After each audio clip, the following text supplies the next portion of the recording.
નમસ્કાર મિત્રો, at TV news ઉપર આપનું હાર્દિક સ્વાગત છે। હું છું મહેશને ફટાફટ નજર કરી લઈએ મોટા સમાચાર ઉપર।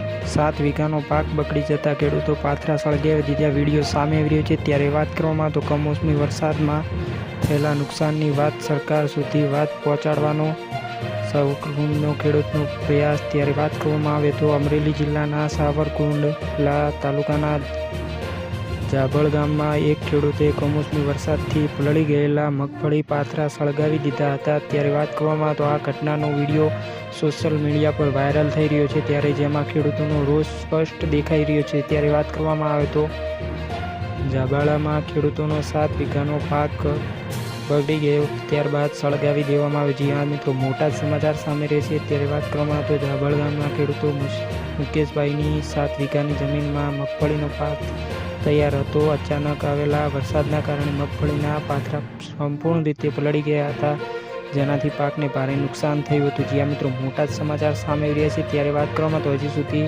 સહાય પેકેજ જાહેર ન કરતા ખેડૂતોમાં રોષ। ખેડૂતોમાં ખેતીવાડીમાં થયેલા નુકસાન બાદ ભારે રોષ જોવા મળી રહ્યો છે। હજુ સુધી સરકાર દ્વારા કોઈ સહાય પેકેજ જાહેર કરવામાં આવ્યું ન હોવાથી ખેડૂતોમાં આક્રોશ વ્યાપક બન્યો છે। ત્યારે વાત કરવામાં તો બસ અત્યારે આટલું। તમારી સાથે જોડવા માટે લાઇક, શેર અને સબસ્ક્રાઈબ પણ કરી દેજો।